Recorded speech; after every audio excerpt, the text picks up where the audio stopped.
कांदा निर्यात मूल्य रद्दचा निर्णयावर शेतकरी किरण मोरेंची व्यंगचित्रातून टीका। निर्यात मूल्य रद्दचा निर्णय उशिरा सुचलेलं शहाणपण।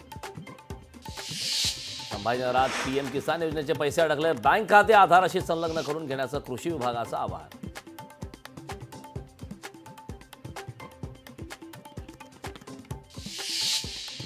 सोयाबीन तेलावर आयात शुल्कात 20% वाढ, केंद्र सरकारकडून आयात शुल्काचा वाढीचा निर्णय। आयात शुल्क वाढीमुळे सोयाबीन उत्पादकांना दिलासा।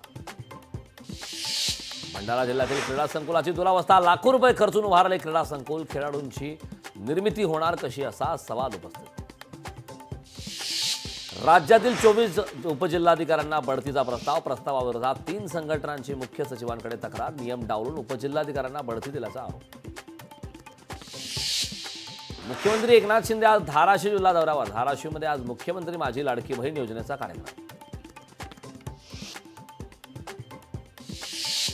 उपराष्ट्रपती जगदीप धनखड आजपासून 2 दिवसीय महाराष्ट्र दौऱ्यावर। मुंबईत उद्या उपराष्ट्रपती संविधान मंदिराचं उद्घाटन करणार।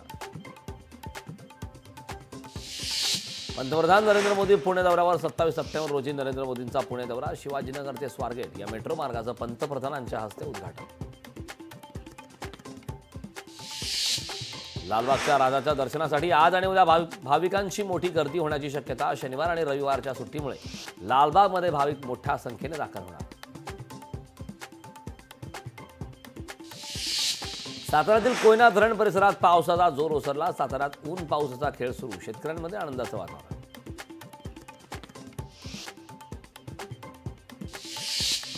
वाशिम शहर वाहतूक शाखा ॲक्शन मोडवर, नियम तोडणाऱ्यांविरोधात शहर वाहतूक विभागाची धडक कारवाईची मोहीम।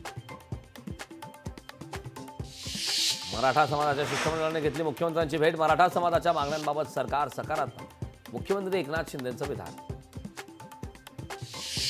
धाराशिवमध्ये मुख्यमंत्री शिंदेंच्या दौऱ्याच्या पार्श्वभूमीवर शिवसेना उद्धव बाळासाहेब ठाकरे पक्षाला धक्का।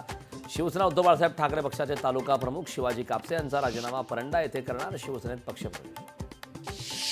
महाराष्ट्र 2030 घरांची 8 ऑक्टोबरला लॉटरी, 19 सप्टेंबरला दुपारी 12 पर्यंत अर्ज सादर करण्याची मुदत। पश्चिम बंगालमध्ये डॉक्टरवरील अत्याचार प्रकरणी निवासी डॉक्टरांचं 9 ऑगस्टपासून आंदोलन सुरू। राष्ट्रपती आणि पंतप्रधानांना या प्रकरणात हस्तक्षेप करण्याची मागणी।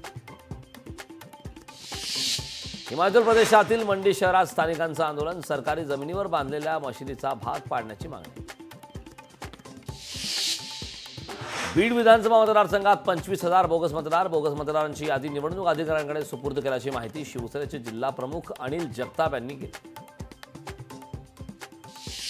पाकिस्तानच्या बॅलिस्टिक मिसाईल मोहिमेला जबर धक्का। अमेरिकेने सप्लायर्सवर बंदी घातली। अमेरिकेची पाकिस्तान विरोधात कठोर भूमिका काय? रशिया युक्रेन युद्धात नाटो संघटनेचं नाव। युक्रेनकडून घातक क्षेपणास्त्रांचा वापर झाल्यास नाटो जबाबदार। रशियाचे राष्ट्राध्यक्ष पुतिन यांचा नाटो संघटनेला इशारा।